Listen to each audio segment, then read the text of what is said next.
Hello hi friends, welcome to Kavya kitchen. ಇವತ್ತೇನಾದರೂ ಹೊಸ್ದಾಗಿ try ಮಾಡೋಣ ಅಂತ ಮನೇಲಿ ಕ್ಯಾಪ್ಸಿಕಮ್ ಇತ್ತು, ಟ್ರೈ ಮಾಡಿ ನೋಡಿದೆ. ತುಂಬಾ ಚೆನ್ನಾಗಿತ್ತು, ಎಲ್ಲರೂ ಇಷ್ಟಪಟ್ಟು ತಿಂದರು. ಮಕ್ಕಳು ಸ್ಕೂಲ್ ಲಂಚ್ ಬಾಕ್ಸಿಗೂ ತುಂಬಾ ಚೆನ್ನಾಗಿರುತ್ತೆ. ನೀವು ಒಂದ್ಸಲ ಟ್ರೈ ಮಾಡಿ ನೋಡಿ, ಹೇಗಿತ್ತು ಅಂತ ಕಮೆಂಟ್ ಬಾಕ್ಸಲ್ಲಿ ತಿಳಿಸಿ.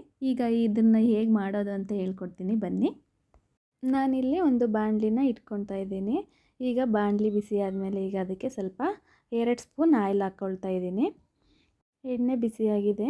ಈಗ 2 ಪಲಾವಿನ ಎಲೆ ಹಾಕ್ಕೊಳ್ತಾ ಇದ್ದೀನಿ. ಸ್ವಲ್ಪ ಸೋಂಕಾಳು, ಸ್ವಲ್ಪ ಸಾಸಿವೆ, ಸ್ವಲ್ಪ ಕಡಲೆಬೇಳೆ ಹಾಕ್ಕೊಳ್ತಾ ಇದ್ದೀನಿ. ಎಲ್ಲ ಸ್ವಲ್ಪ ಫ್ರೈ ಆದಮೇಲೆ ಈಗ ನಾನು 2 ಈರುಳ್ಳಿನ ಕಟ್ ಮಾಡಿಟ್ಕೊಂಡಿದ್ದೆ ಸಣ್ಣದಾಗಿ, ಹಾಕ್ಕೊಂಡು ಅದನ್ನು ನೀಟಾಗಿ ಫ್ರೈ ಮಾಡಿಕೊಂಡೆ. ಈಗ ಸ್ವಲ್ಪ ಕರಿಬೇವಿನ ಸೊಪ್ಪನ್ನ ಹಾಕ್ಕೊಳ್ತಾ ಇದ್ದೀನಿ. 4 ಹಸಿರು ಮೆಣಸಿನ್ಕಾಯಿ ಕಟ್ ಮಾಡಿಕೊಂಡಿದ್ದೆ, ಅದನ್ನು ಹಾಕ್ಕೊಂಡು ನೀಟಾಗಿ ಫ್ರೈ ಮಾಡ್ಕೊಳ್ತಾ ಇದ್ದೀನಿ. ಈರುಳ್ಳಿ ಸ್ವಲ್ಪ ಫ್ರೈ ಆದಮೇಲೆ ಈಗ ನಾನು ಒಂದು ಕ್ಯಾಪ್ಸಿಕಮ್ನ ಸಣ್ಣದಾಗಿ ಕಟ್ ಮಾಡಿಟ್ಕೊಂಡಿದ್ದೆ, ಅದನ್ನು ಹಾಕ್ಕೊಂಡು ಚೆನ್ನಾಗಿ ಫ್ರೈ ಮಾಡ್ಕೊಳ್ತಾ ಇದ್ದೀನಿ. ಕ್ಯಾಪ್ಸಿಕಮ್ ಎಲ್ಲ ನೀಟಾಗಿ ಒಂದು ಸಲ ಫ್ರೈ ಆದಮೇಲೆ ಈಗ ಅದಕ್ಕೆ ನಾನು ಸ್ವಲ್ಪ ಶುಂಠಿ ಬೆಳ್ಳುಳ್ಳಿ ಪೇಸ್ಟ್ನ ಹಾಕ್ಕೊಳ್ತಾ ಇದ್ದೀನಿ. ಅದನ್ನು ಸ್ವಲ್ಪ ಹಾಕ್ಕೊಂಡು ನೀಟಾಗಿ ಒಂದು ಸಲ ಫ್ರೈ ಮಾಡ್ಕೊಳ್ತಾ ಇದ್ದೀನಿ.